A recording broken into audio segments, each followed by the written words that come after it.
No, I mean, architecture is political. We gotta add that stuff. Indeed. We're tearing down communities to build multifamily, and you have to understand we are creating displacement. You're displacing Black and brown folks, and they don't come back.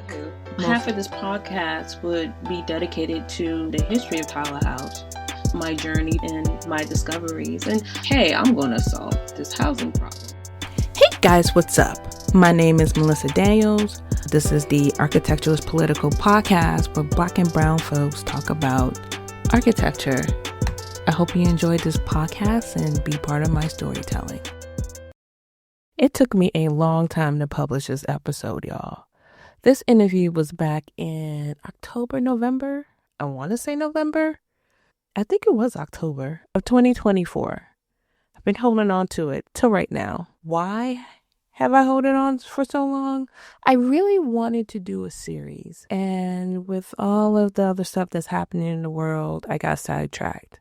But now I have 2 concurrent episodes to talk about social housing. It's been on my mind ever since I started this podcast about how to improve the current housing situation, specifically in DC, but DC is also a representation of what's going on in the US, where rents are skyrocketing. You can't buy a house unless you have $1 million. It's crazy out here in these streets. And talking to Andria and East related to social housing in DC, the Green New Deal in DC, is something that I was super excited to talk to them about. Some of the information that you're going to hear may be outdated. So just keep in mind that this conversation happened back in 2024. But it's still relevant to this day because rents are still $3,000 for a 1-bedroom. The topic is still very, very relevant. So I'm happy to say that there is a series. After this interview, there'll be another one talking to an author of a book that, again, talks about social housing. So you're going to hear 2 back-to-back episodes regarding that. Then later on this year, you're going to hear 2 more episodes. So I have those 2 in the works. So hopefully I can sandwich this up and put in a nice, pretty package for any educators out there or anyone who's interested in social housing. You have a reference to. I'm not going to take too long in talking about this. I hope you really enjoyed this episode, and here you go.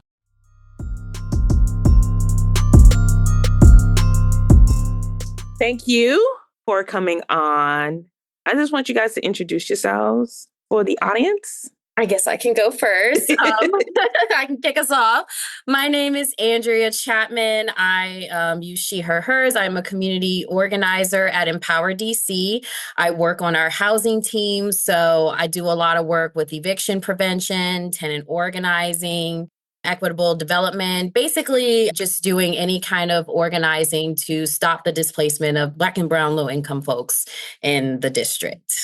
I'm East Peterson-Trujillo, they, them pronouns. I'm the campaign director at the Green New Deal for DC, which is a coalition of grassroots organizations in DC advocating for our government to invest in climate resilience, invest in our communities, invest in racial justice.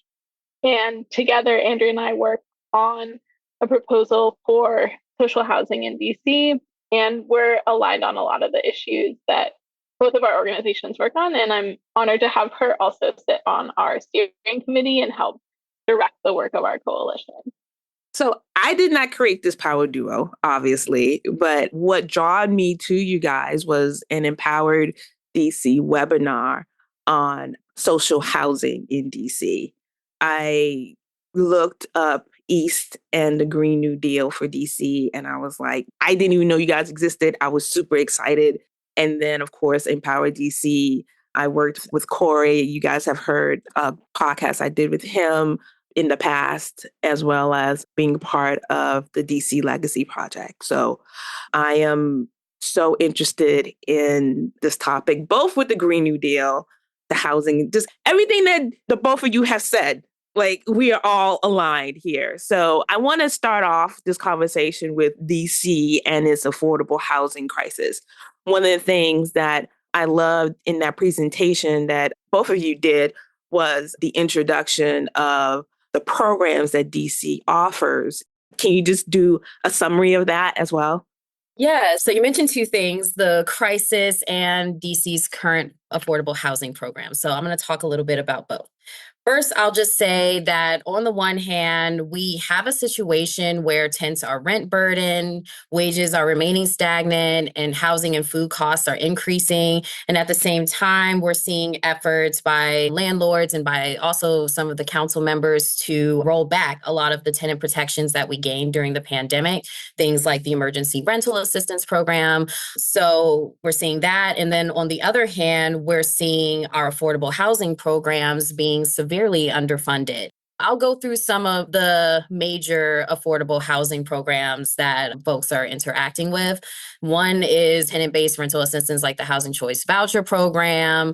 And of course, we have folks that are languishing on the wait list for over 10 years, and that program still remains underfunded. We have public housing, which is project-based housing assistance, of course. That's federally subsidized housing that's run by the DC Housing Authority. And we're seeing a lot of issues there too, even though we were able to get a lot of funding for repairs this current budget season. We have like over $57 million in repairs. We're still seeing a backlog of repairs that this amount isn't going to cover. So there's a lot of issues with that. And then we're also seeing a lot of increased privatization efforts to, funnel people into voucher systems that we know I just mentioned are underfunded. And then also repositioning properties, just funneling people into more privatized housing. So all of these things are happening at once and sort of making this climate of an affordable housing crisis. And tenants are really bearing the brunt of that. We are building multifamily houses left and right in DC. Every crane and architect has designed and is the construction administrator for this. And so one of the things that you mentioned that I 1,000% agree on is that we're building more and more luxury. DC's given up a lot of this land to these developers for luxury apartments. And some of them have like zero, maybe, 2% out of like 100 units. 2%. That's like 2 units if you have 100. And my question to you is, public-private partnership, is it the way to go in this then? What are your thoughts on that? You're talking about like the current model as it exists. The current model that it exists. An example of public-private partnership. Yes. Totally. Because private companies are building housing, which is a common good. I think that because of where the expertise lies, like developers know how to develop housing. We don't need to necessarily change that, divorce that. And there are all kinds of developers, of course, also nonprofit developers, private developers. But I think that the piece that needs to shift is right now in the way that in DC we have our Housing Production Trust Fund, which is set to give specifically loans to companies that are producing more housing, and a certain percent of that is supposed to go to deeply affordable housing, but not meeting that goal, like you said. The reality is still that housing isn't treated as a public good in this system. It's treated as a product that companies still want to profit on. They still want to meet that, especially when private equity is funding a lot of some of the gap financing. They want to meet like 20% return on investment. And that means that people's rent is high. That means that building luxury apartments gets them there. And instead, what we work to do, what our coalition partners like Empower work to do is flip the script and think about housing as a public good, something that our government can and should provide for people, that it should be safe, affordable, green, all of these things, because we know that that is the foundation and cornerstone of people having good lives in DC and beyond. How did this fail then? Because we all applaud the 36,000+ homes that got created. But what happened with the affordability part of it? what do you think that the administration did wrong with that? I guess that was my original question, but I just got all caught up in the in the angst. Yeah, I'm sure, Andrea, you have a take on it as well. I think one big piece that housing advocates have seen, like since winning the Housing Production Trust Fund, like even its existence a decade-ish ago to now, the cost of building housing has increased so much. You're getting so much less for the amount of money that you put in. And then it's hard to build deeply affordable housing. It's not quote unquote economical. And what that makes us think is like we have to change the economics because we do need deeply affordable housing. Andrea? Yeah, I agree. I think the fact that it isn't as profitable makes it, and plus we've had so many issues with folks not being able, struggling to pay their rent. It's made a situation where a lot of landlords are lobbying for bailouts and lobbying for, to be prioritized. And it means that there's less attention to how we can expand affordable housing. And then even when we do get affordable housing, it's not often meeting the needs of that extremely low income bracket, that 0 to 30% area median income. So that would be the only thing I would add to that. So going to the various ways that someone who can't afford market rate can obtain housing through services that DC offers. I hear this a lot when they say that, oh, the developer needs the market rate people to pay for the subsidized folks. Is it DC programs providing that apartment complex money to meet that market rate? So if a program person is paying $1,000 for rent, but the actual rent is $2,500, is DC providing that extra $1,500 to that apartment complex, hence being subsidized? Is that how it works? Or am I missing something? Like, is it the company that owns the apartment complex? They are literally losing money off of that tenant. So I think for like site-based, like subsidized housing, yes, that's the tenant would pay like a percentage of the rent and then the government would cover the rest and that would go to the landlord. So yeah, in that sense. Because when they say, this is why I've heard a lot, the argument is that, well, they need market rate folks to pay for those subsidized units. And is that true? Is it that the 10 units that they put aside for affordable units, that's not the market rate units, that the owner of the apartment is losing money and is using market rate funds to offset the loss that they're having for those 10 units, for example? Is that true? Do you know? Or is it the subsidized folk that DC is actually paying for that? My understanding is that for things like a voucher, then the city is paying for that. So either way, the landlord is getting those $2,500 for that unit. We actually are in favor overall of cross-subsidization. And that's part of our plans for like how something like social housing could work in DC. The bill that we have now, if I'm not getting too ahead of myself, would propose to have like a third of the units be affordable for folks making under 30% of area median income or at that amount. Another third for folks making between 30% and like 80%, and then the final at market rate. And it's not like perfect math.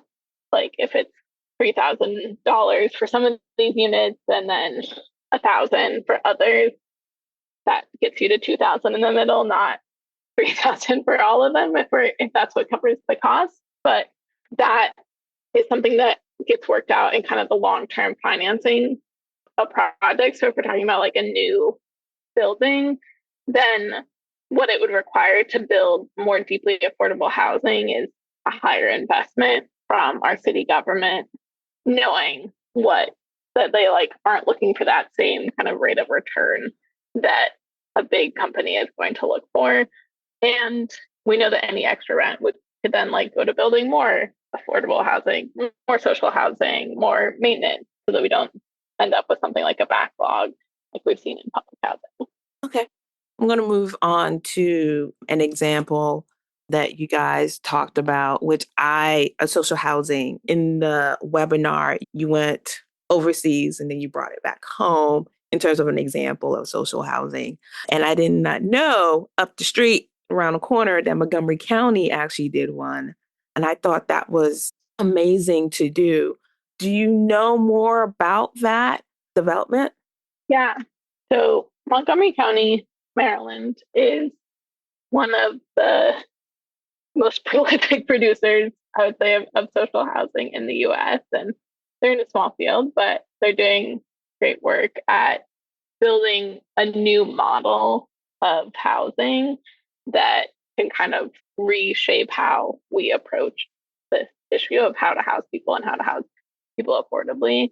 And it's pretty different from what we're proposing in DC.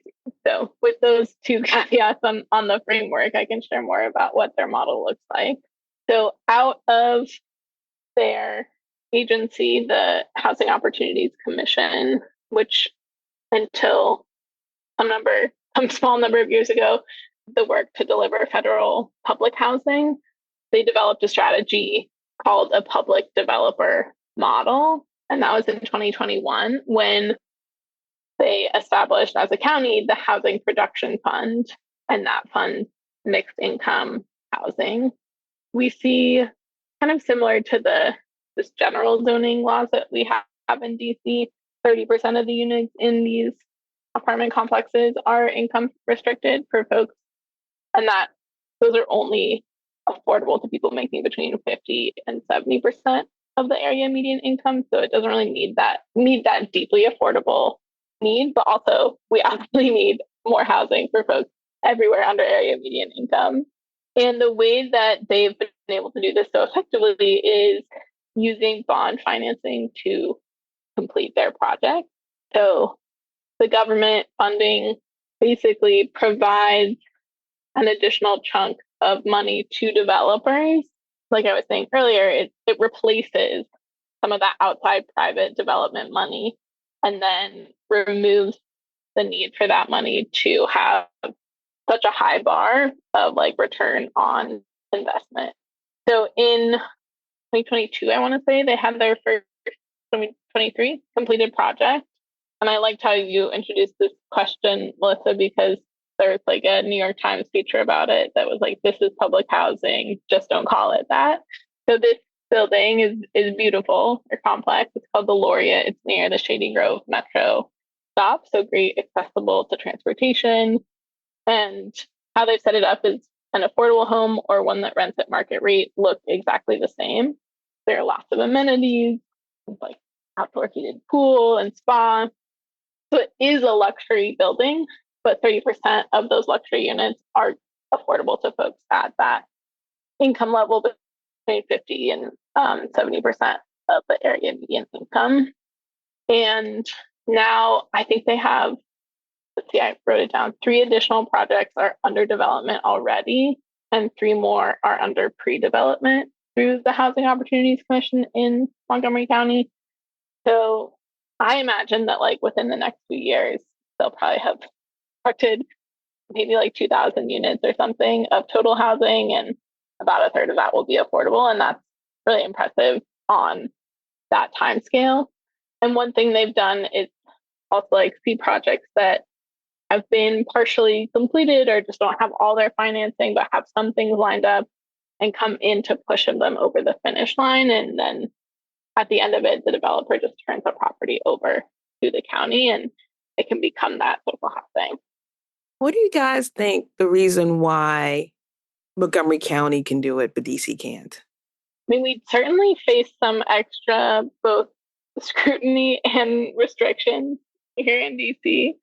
Looking ahead to our legislative future, going to be pretty tricky to even pass a bill like ours that's called Green New Deal for housing, because Congress can review and veto all of our legislation.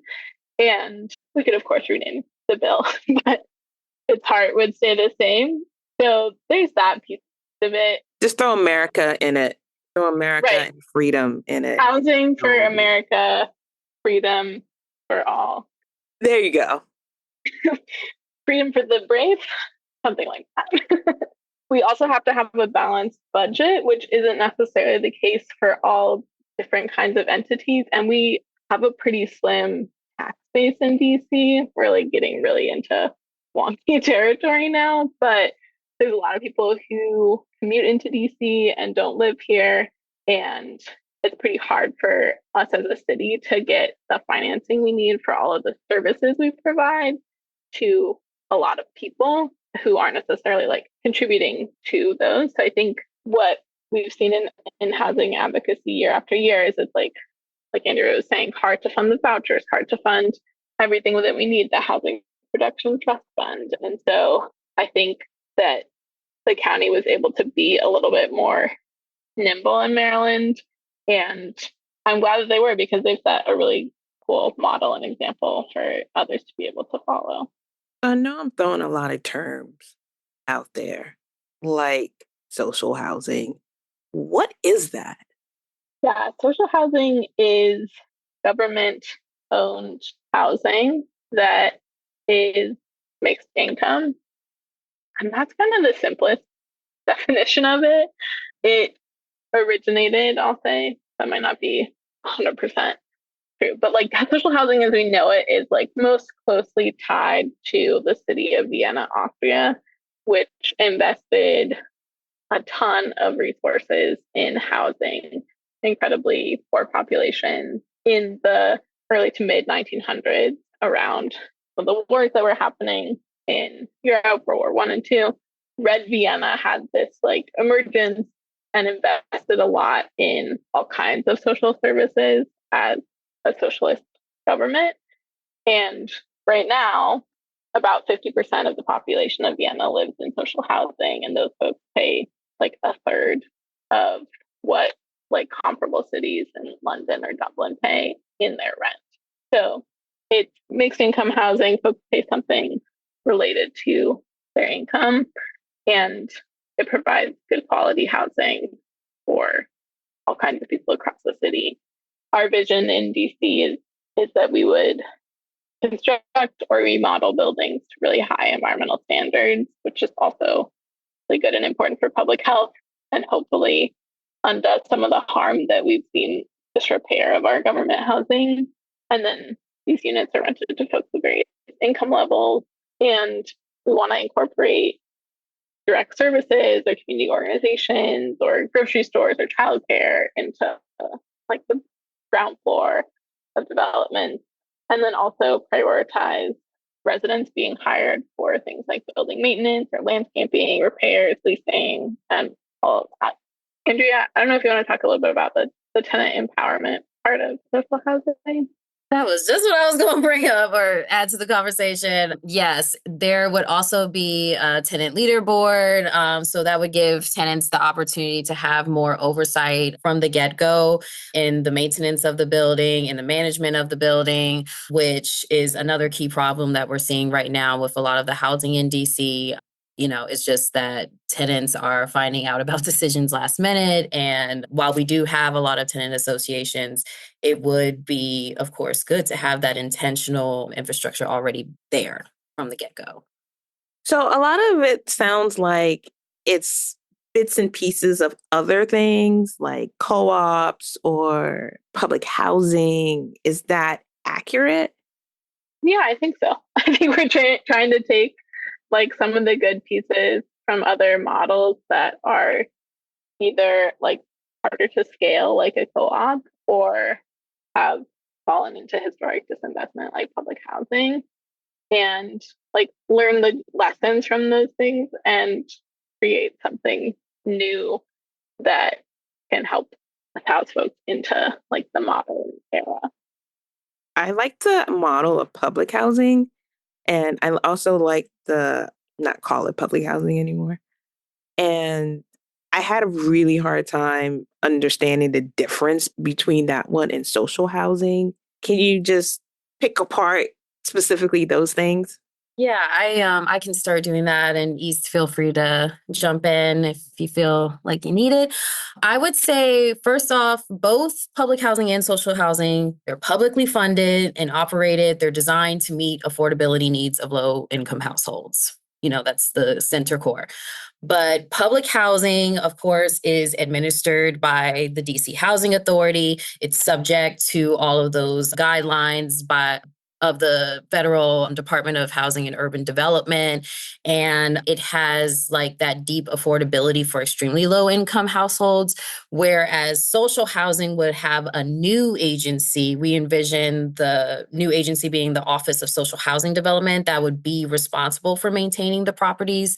So it wouldn't be under HUD or under DCHA, and it would be mixed income. So like we were saying earlier, there would be some market rate units on the property, and then the others would be that split between extremely low income and low income.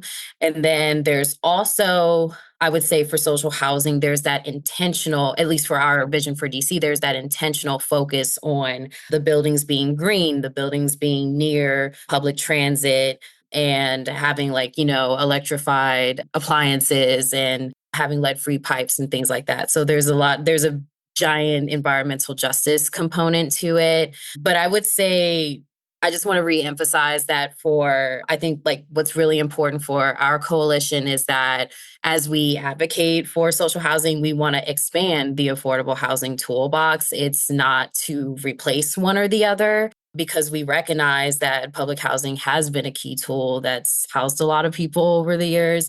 And even though there are a lot of issues with it, just completely ignoring or erasing those issues isn't going to fix the problem, because they're not going to magically go away when we build social housing properties, especially when it comes to the structural racism that we see in that. Of course, when you look at DC's public housing, it's home to a lot of Black and brown low-income families, and they're bearing the brunt of all of the negligence that we've seen. And as we advocate, we definitely want to make sure we're centering that as well.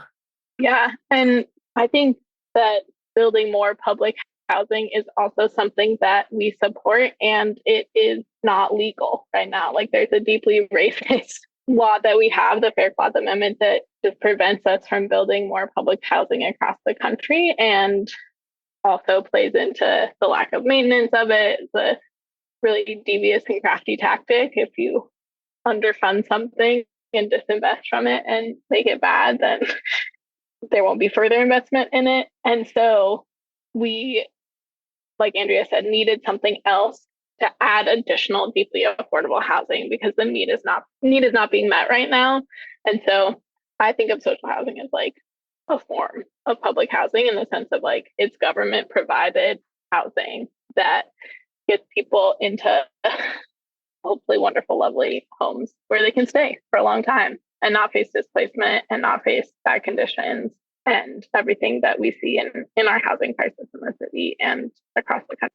Yeah.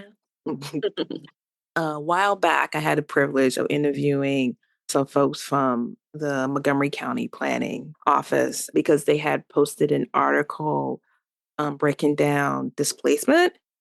And basically, Montgomery County has one of the lowest displacements in our area, in the DMV area. They also don't really have a gentrification thing, right? And I'm assuming it's because it's a large county and there's farmland. And so because of that number is small. And I was thinking about the correlation as to like why, and you stated, well, East, that the reasons why DC isn't modeling Montgomery County, and how in that study, in that Montgomery County study, that DC is one of the highest in terms of displacement. Do you see this as a way of mitigating displacement, I guess, as a way of retaining residents as to where they live? Do you see that as a way, like a method, I guess? Because I know it's a serious problem, and it's generational with this displacement thing. Like it's with Berry Farms. That it goes back to that, you know? I think so, because like you said, we've already seen so much already, so much displacement already. And this offers us a chance to preserve public land, which is super important in this conversation. This makes me think of like Empower DC's work with 1617 U Street, which this was like a police and fire station in Ward 1 that was being upzoned to a 10-story plus a penthouse, basically just turning it into luxury housing, high-rise luxury housing. And the U Street area had already experienced so much displacement already due to the high rents. In fact, I know, like, because I've said this so many times in the zoning hearings, like during the 1990s, there was like 1,000 Black people within that U Street corridor that we were specifically working in, like around 1617. And today it's like only roughly 100. So there's just a huge decrease. So adding more market rate units is not going to fix the problem. Social housing offers us a chance to provide deeply affordable housing and to provide this in areas where we've already seen a vast amount of displacement. So I think in that way, it provides a really great opportunity. And I'll just add, like, I think another need that comes up a lot is that and I've heard this from a lot of residents, there are a lot of like, multi families that are living in single bedroom units. And because the prices are so high. So I think one thing our vision for DC does well is that we prioritize that. So there would be a priority of like 2 to 3 bedroom units for, families. And they would be, in those affordable income brackets that we mentioned earlier.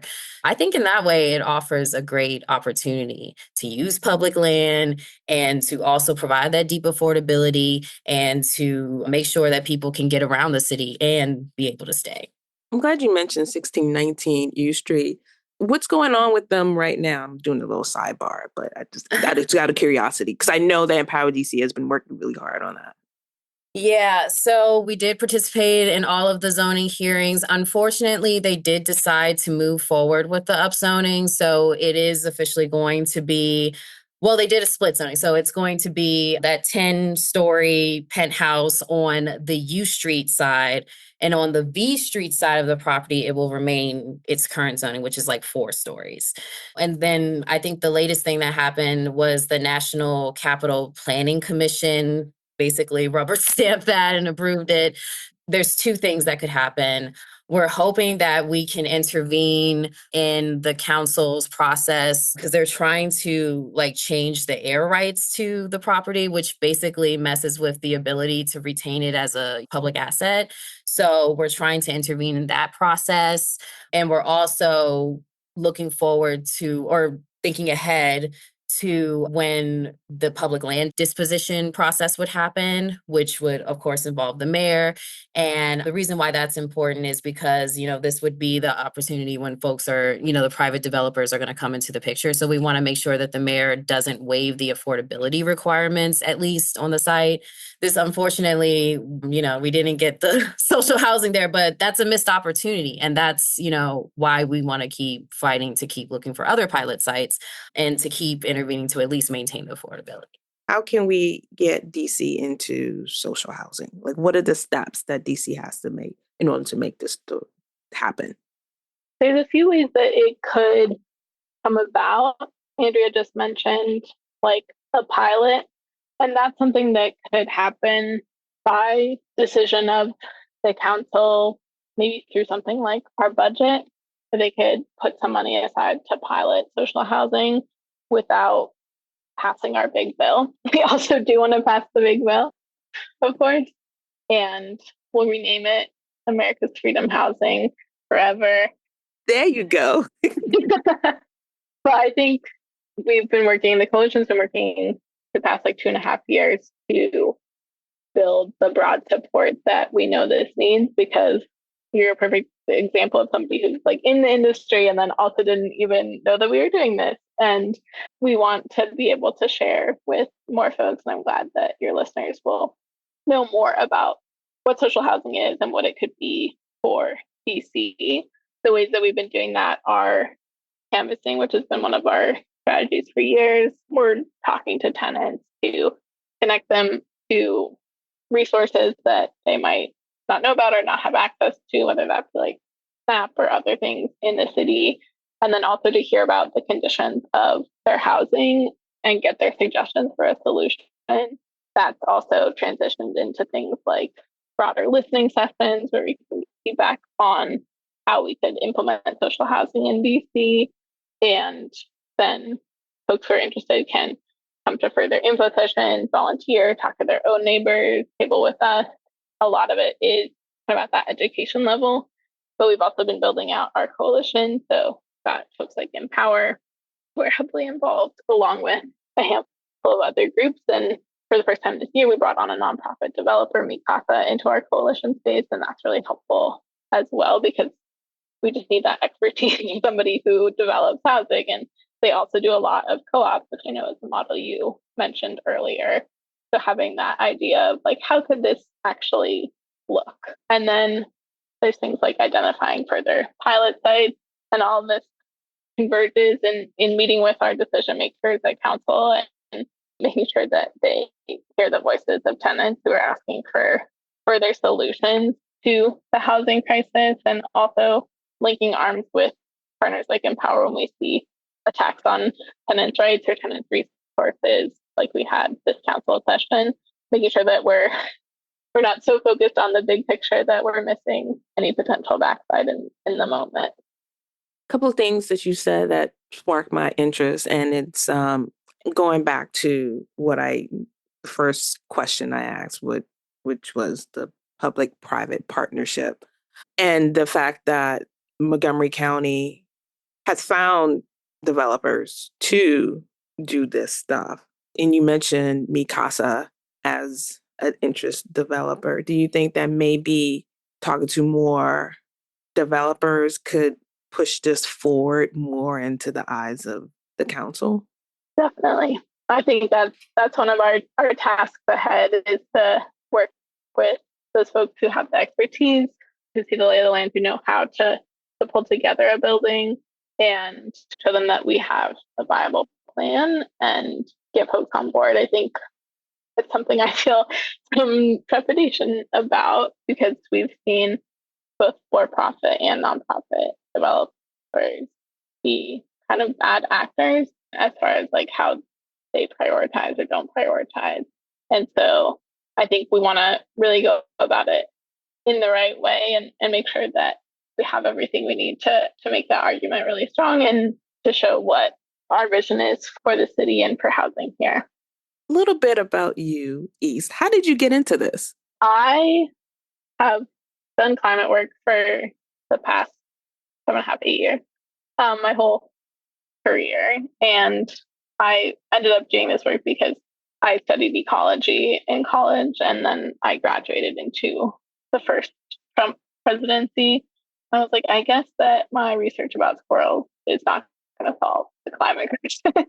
I was like, I need to organize. I need to get with my people and get all of us to talk to our decision makers. So I've worked on a bunch of different climate adjacent issues. But in the past few years, I've lived in DC since 2021, and it very much feels like my home. And after working on like international corporate campaigns targeting the auto industry, I was like, this feels too out of touch to myself and my community. And that's what brought me to Green New Deal for DC, was feeling like this is something that's going to make a difference for myself and my neighbors.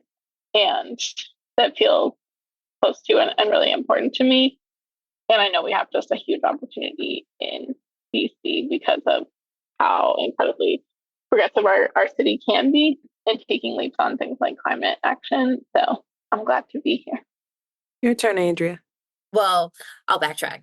So back when I was living in Wisconsin, I was a restorative justice team member. I did a lot of work around policing, and a lot of the things that drive my organizing is related to, just finding ways to build Black and Brown power to intervene in these systems and make sure that folks are able to live healthy lives. And as I was doing that work and I was doing work around racial justice, I started to also see the emergence of housing as like a centerpiece of all of this. And so when I got to Empower DC last year, I had started out kind of working on both sides. So I did some work with trying to shut down the chemical plant, National Engineering Products in Ivy City, which shares a wall with an affordable housing, with an affordable home, excuse me. It's like Brooklyn Manor, right? No, Ivy City. I'm sorry. Ivy City, yeah. So it's a home that's attached to this chemical plant, and a family is living there currently, and her children have experienced a lot of health impacts from this. So all of that kind of drove me to see like this correlation between housing justice, racial justice, and then of course displacement is very much connected as well. I remember my great grandmother used to live on South Dakota Avenue, a little white house on the corner. And that was like during the 60s and 70s, my mom used to tell me, that was a thriving like Black neighborhood. People would just go run from house to house. And, all of that's gone now. And, my father, he grew up on Kilbourne Place, and that neighborhood has, mostly like the houses are apartments now. So just seeing all of that change really just drives me to want to make sure that folks that look like me can stay in DC, because I wasn't able to stay. I'm in PG now. And so I want folks to be able to stay and, hopefully also be able to come back, folks who are displaced be able to come back. And I think that's what also drives us to join with social housing and be a part of this coalition, is because part of that work requires us to not only preserve the tools we have and make sure they're, working for folks to be able to stay, but also expanding these tools. And social housing offers us a way to do that. And a key driver of displacement is conditions and unhealthy living conditions. So I think that social housing does a good job of bringing all of that together. And that's what really drives me to be here and drives Empower DC to be here. So my audience is mainly architects, designers, engineers, construction, maybe one person doing like some construction management stuff. Have you guys interacted with anybody in this realm, in this world, in my world, I guess? What are your opinions on, if you have any, on my profession at all? Just out of curiosity, what do you guys know about architecture? I think I have some echoes that are coming to me from thinking about how home and apartment design can be more and less energy efficient and economical in that sense. There's pieces that we have in the bill that I hope we're informed by something around like building green architecture and making it so that these buildings can withstand more of the extreme heat that we're seeing, whether it's like a green roof or something like that. So there's echoes of it, but we're certainly not there in the conversation piece of it yet. But I think it would be exciting to have. Andrea? Yeah, I was just going to add, yes, to all that you just said, but Empower DC, and I'm sure the coalition would be interested in this as well, is I worked with, when we were doing like the 16-17 work, and I mean, it's still ongoing. One of the things that we were interested in is like community design of buildings and the ways that architecture or architects can help us do that. And I know we've done that with like Berry Farm. Actually, we're doing it right now with Berry Farm. So I'm very excited to see how architects can play a role in community design when it comes to social housing. Yeah. It's weird, though. You have the architects who are doing 1619 U Street, right? And they're following the program that the owner wants. And the owner doesn't want the things that the community wants or what DC really needs, right? And then you'll have architects who would design you a social housing, involve the community. And so you have people on this end and people on that end that can produce awesome work, but can really divide a community or empower a community, right? I know for me, a little bit hard to get into both because, I want to work on the affordable housing side. And for me, that was difficult to get into.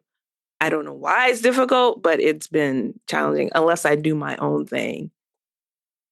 Green New Deal. How is that bill going?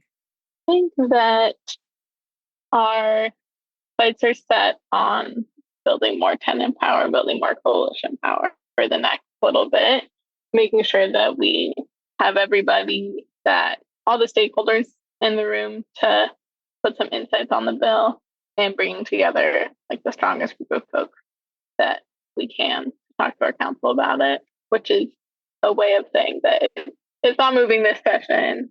I guess by the time this comes out, it also won't move in the first year of the new federal administration, because we don't want to ruffle any feathers in a way that gets the federal government more involved in DC politics than it needs to be. That's just not going to be worth it. Our council is not going to want to do it. So it'd be a lot of work for us, for probably not so much gain.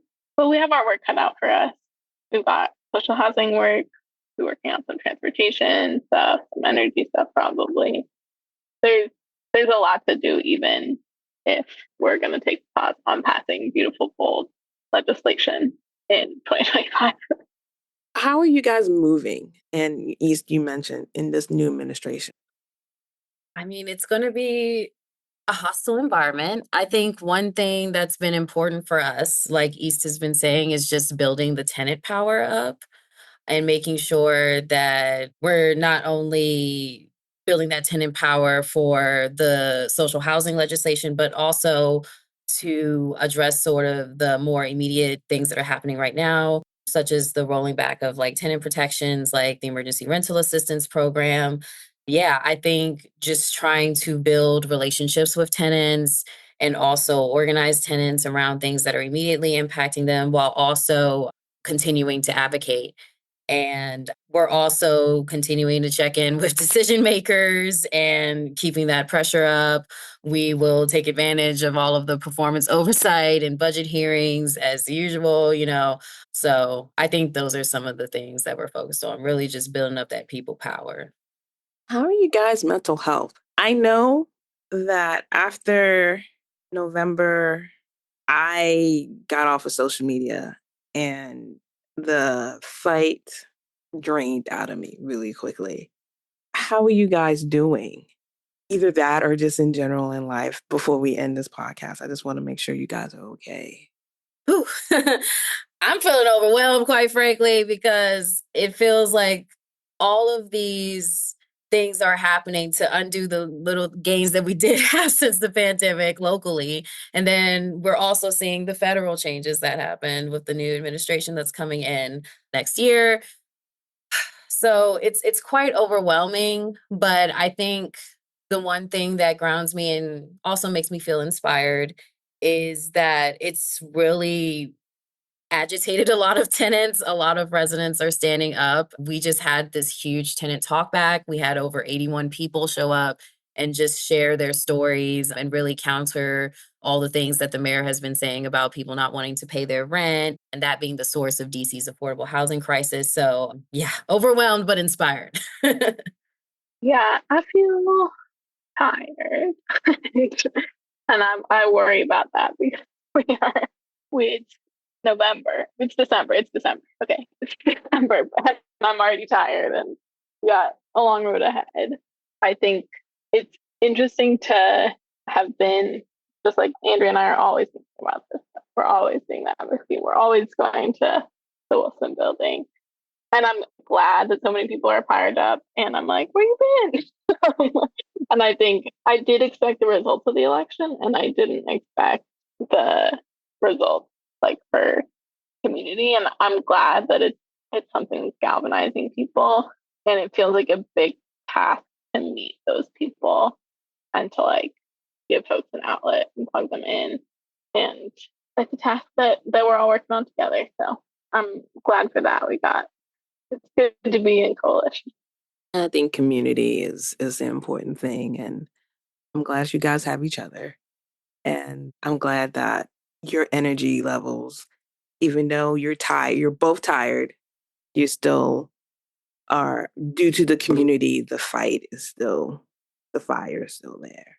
But thank you so much for coming on And I hope to have you all again when we talk about the new bill that will pass, and maybe the first social housing building that was just built. I don't know, but yeah. Thank you, guys. Thank you, Melissa. Yes, we will manifest it. Thank you. Yeah, really appreciate you and all of your really thoughtful questions and the way that you're thinking about this from your position in your industry. I'm glad it piqued your interest. Thanks. Yes, thank you so much. Thanks for tuning in to Architecture's Political Podcast. I hope you enjoyed this episode and found it informative or at least entertaining. If you like what you heard, please share with others. You can also connect with Arcus Poly on social media, currently on Instagram as well as Facebook and Twitter.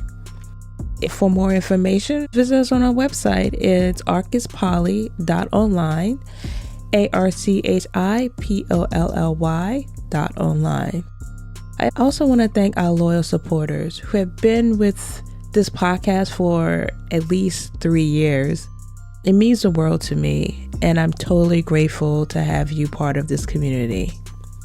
I will try to bring you the best content as possible, and I can't wait to share more amazing episodes with you. If this is your first time listening, or just like a particular episode, or all of them, you can support this podcast by going on glow.fm/ArcusPoly. Again, thank you for your support. It means the world to me, and thank you so much for listening.